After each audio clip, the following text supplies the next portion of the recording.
So let me introduce So now I get to introduce Michele Koch, and she is the CEO, Chief Curator of the WOW Work Culture, former SVP, Chief Culture and People Development Officer at Republic Bank. She's going to be talking to us about leading with integrity today, and she launched, just a little bit about her, she launched and now leads WOW Work Culture, consultancy serving nonprofits and corporations in areas like cultural assessment, values creation, so important, business strategy alignment, employee engagement, retention, leadership coaching, learning development, inclusion and diversity, career readiness and empowerment. She has a full plate. Lots of stuff going on. She previously served as the first Chief People and Culture Development Officer at Republic Bank, a position that she held for 6 years. In this position, she led all of the bank's culture initiatives, including values creation, associate engagement, onboarding, leadership, and associate development. In addition to all that, she served as the bank's Chief Diversity Officer, and under her leadership, the bank launched 6 business resource groups, which remain active internally and in community today. Prior to the bank, she worked in talent acquisition, development, employee experience, and talent management for Humana, and in various roles in human resources like training and organizational development, communications. This woman's a busy woman.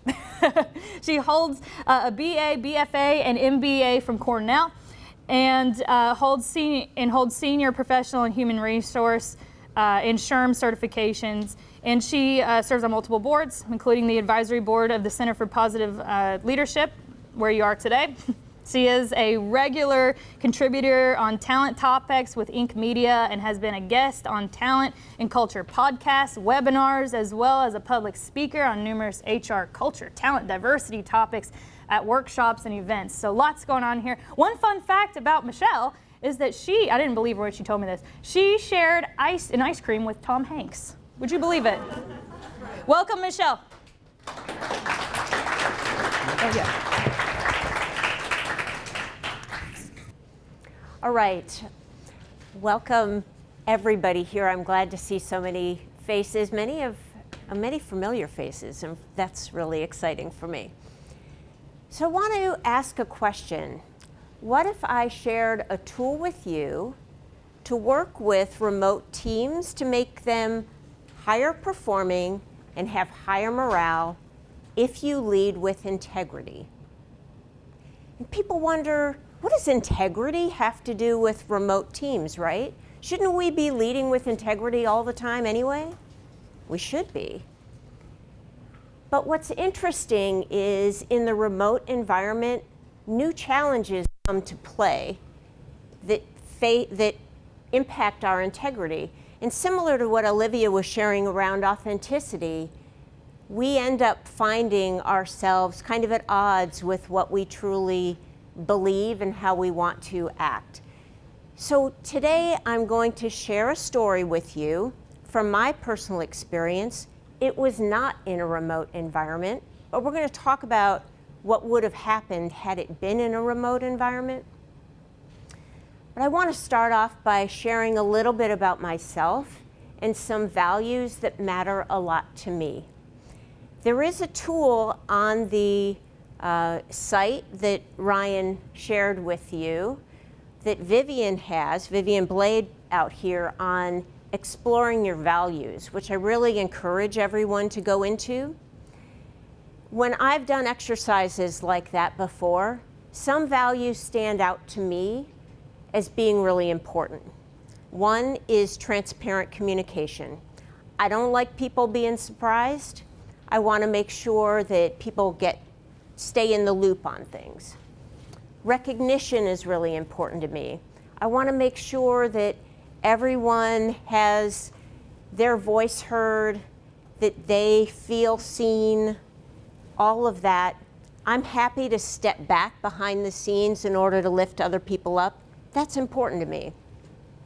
I also find that I'm not a very competitive person at all, which drives my husband crazy. We'll be playing Scrabble, and I'll win a game, and he'll be furious, and I don't really care. It was fun, the process, but it's those kind of things. That becomes relevant in this story because some of these core values I just let drift away. So let's begin.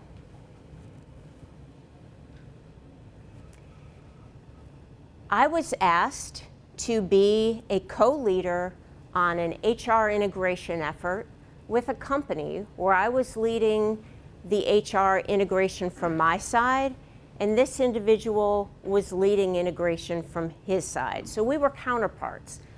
I'll call him Dave to protect the innocent. This was in a tech industry, a lot of challenges in general with doing the integration, but the HR pieces had some interesting issues. So I like Dave. Great first impression. We connected well. We traveled a lot together to our various operating sites, ran focus groups, and we mapped a lot of our processes and so forth, really feeling like a good, connected team. And then the broader team really liked Dave also. He was willing to roll up his sleeves and get in there and do the work, as was I. We really got to know the different members of the team. And people felt like he was the missing link, so to speak, because he brought in a different set of experiences that we all found very valuable. Well, Dave and I were asked to start presenting on a bi-weekly basis with the executive team. They wanted to know the status of our projects and all that kind of thing. So we came to one of these meetings. I presented first, gave them the updates on how things were going, and I also took the time with the executive team to say, I would really appreciate it if you took a little extra effort to recognize the team here that's been doing all this work. We were working long hours into the evening. We were working weekends. I asked them to write notes to each of the individuals, to offer pizza for the late nights that we were there, those kind of things. They all agreed to it, and I felt wonderful because these people were finally going to be seen for all the work that they were doing. Then Dave got up to speak, and it was, I did this, I did that. Everything was about him. There was no we in the discussion at all. He was a great dynamic speaker, but it really, really rubbed me the wrong way. And after that meeting, I started looking for examples of him doing this again and again out in the world, in our workspace, where he would want to shine the light on himself. He was like a peacock. Look at me, everyone. He seemed very self-promoting. And it really, really bothered me. That's not how I am. I shared that I like recognition, to be stepping back. So if you know anything about working on acquisitions or have been through any yourself, you might know when the music stops, sometimes there's enough redundancy that people begin to lose their jobs. So when I'm here working with this person who's shining the light on himself so much, I started viewing him as more of a threat, as an object, as someone who was a problem that might be interfering with my own career at the company. I might see him as someone who, is getting all the glory. The senior team is going to think that he's been doing it at all, and I'm back here in the background doing nothing. We would lead these focus groups, and he would summarize the sessions and send emails out to the team about the great, info and insights we were getting, and he'd throw me down as a CC on the email. And I thought, what am I? We were working on this all together. And I was just furious about it all. So we had an upcoming meeting with this executive team to give our next update. And he approached me because he couldn't find his notes from the last focus group.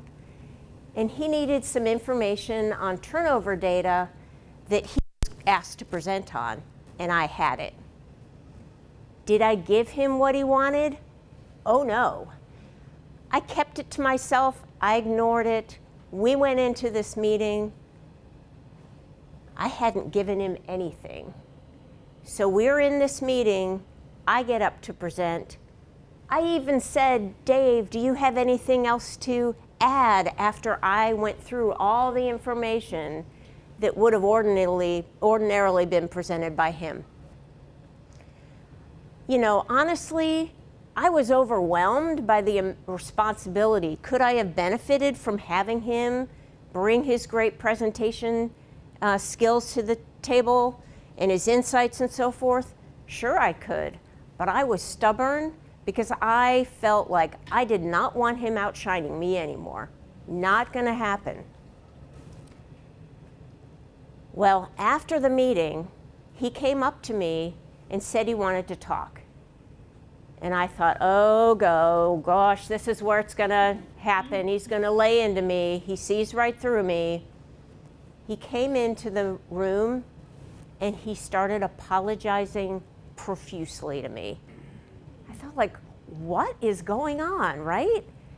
Well, it turns out Dave had been told that in this new structure, he would be reporting to me.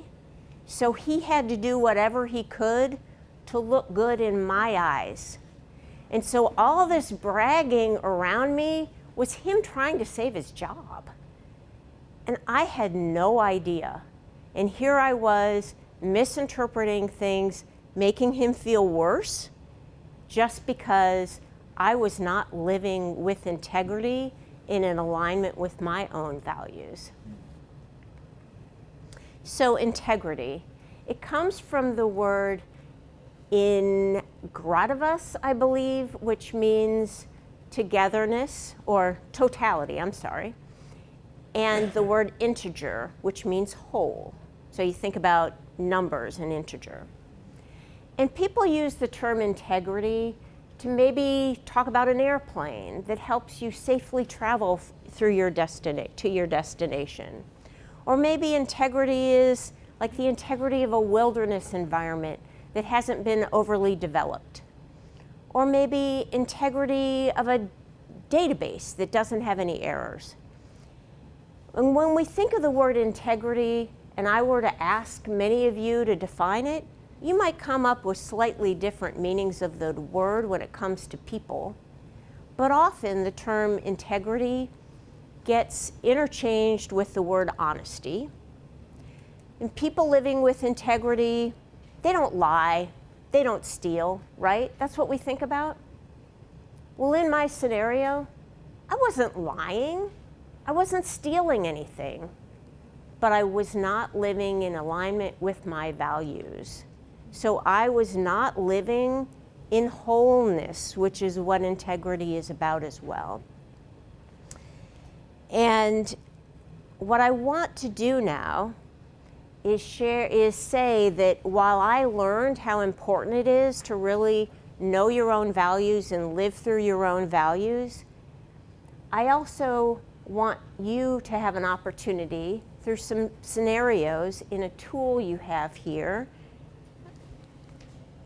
this tool in your binder, in your folder if you'd pull it out. What I'd like you to think about is, before we begin, is to say that this scenario I shared with you happened when we were working side by side. And still, I misread everything. So when you think about the added complexity of a virtual connection, where you're maybe, like to Vivian's point, the screens aren't on, or you have some other way where you're really not reading the clues. I had a conversation with him which was tough for both of us, but how much harder would that have been if we had been remote? How quickly we can misread, misunderstand, miscommunicate because we are not physically connected, which we as human beings have been for years. Until the pandemic, many of us never worked remotely. So in these scenarios, we want to look at how quickly things can unravel in a remote setting. And I'd like everyone to turn to scenario 5, so we're all looking at the same one. And what I'd like you to do is read through it and think about it yourself, and then discuss it with your tables as to what you would do, and some of the signs of, like, what are signs of integrity or lack of integrity in this particular scenario, and reflect on it, and then we'll come back. Okay, can I pull everyone back? Can I pull everyone back? Before we go, we're going to go through one additional scenario, but I wanted to see if anyone wanted to share kind of any ahas that they got through this discussion.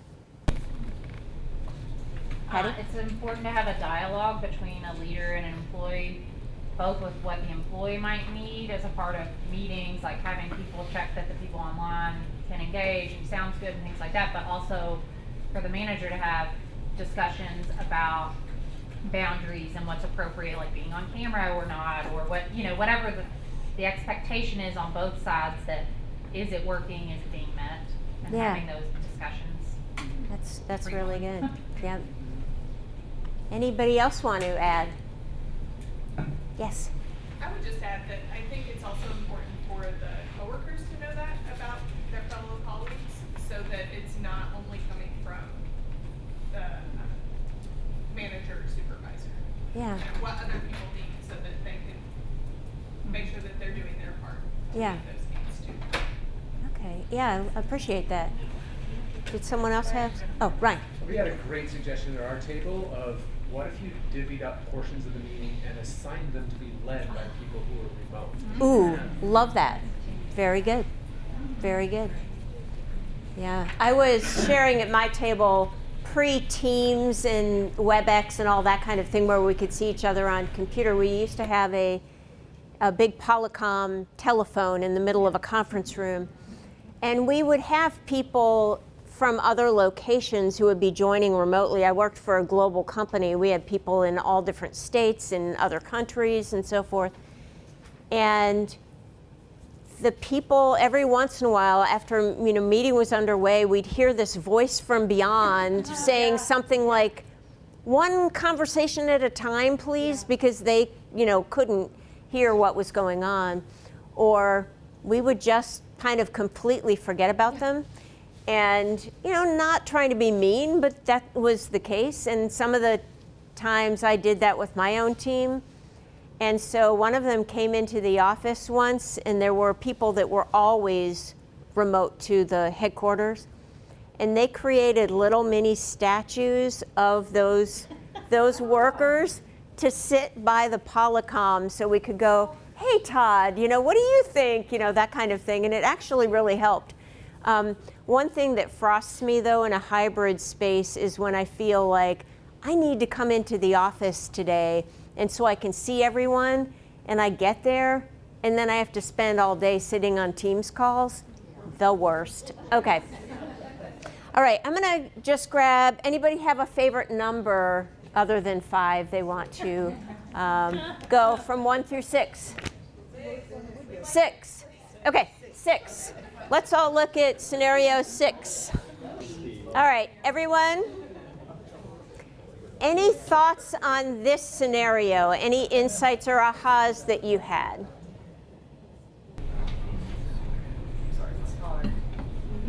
We talked about how sometimes this can be in your own head. Sometimes this can be an overzealous supervisor.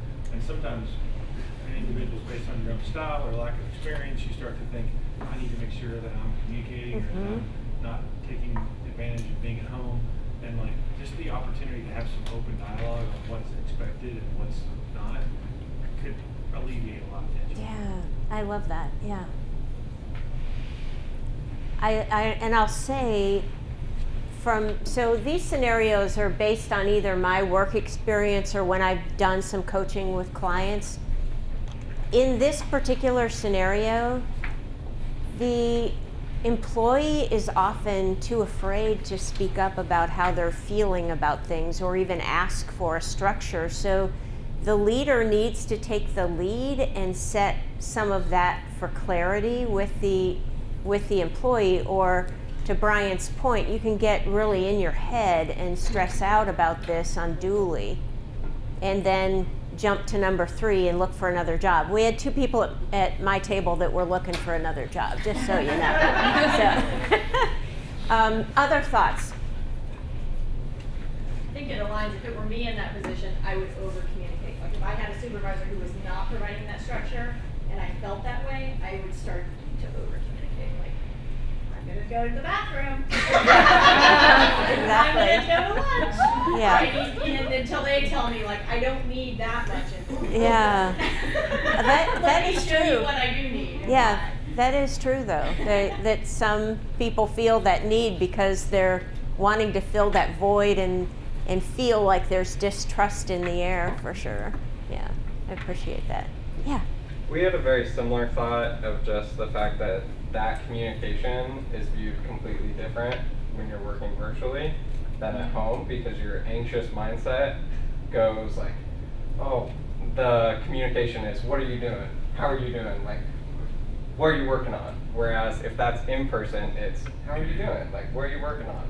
You know, how can I help? That's a really good completely point. different, and just how that is so up in the air. And I think when you're the non-manager in that situation and you're going to communicate that, I think it's really important to be mindful of the fact that maybe that manager isn't trying to be a helicopter and ride over you. So don't come at them saying like, you need to get off my back. Come at them at like, hey, here is how I feel with the style of which you're communicating with me. I kind of just need some clarity on why you're communicating this way. If you're really just caring about me, or are you really trying to, I feel like you're catching me, trying to catch me. Yeah, you know? yeah. Oh, I really appreciate that. That's great. Yeah. Sometimes there's no emotion in like a text or an IM or an email. So you might take it, like how you said, like the way it comes across in person. Yeah. Might be a different tone. Did everyone hear that? How, yeah. I think you're spot on. I've had so many people forward me messages saying like, I can't believe Sue sent me this message, and I'm looking at it just in factual stuff, and I'm thinking there is nothing here at all.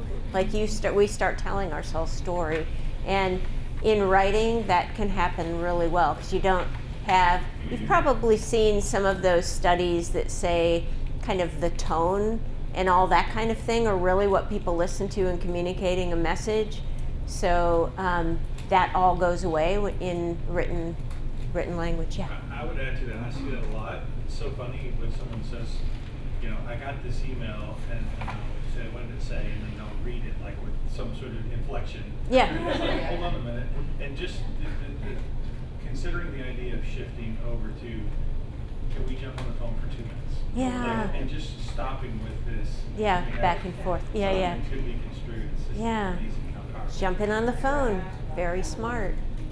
I think Teams allows for like voice note communication, which you probably wouldn't want to do in more formal communicating, but if it is like your team and it might be beneficial, that way it could be asynchronous, so it's like they can hear your tone, but also you don't have to have immediate response maybe. Okay. But like sending a voice note if that is the style of your team, and you know, you don't have to voice note me back, but I just wanted you to hear from, you know. That's in Teams you can do that? Yeah, in Teams and haven't even Slack, checked there's that out. different, Okay. different ways you could do. You could also Very send little cool. videos Yeah, also if you needed, and we do that sometimes, just like, not a long thing, but like a minute or less to just have that extra.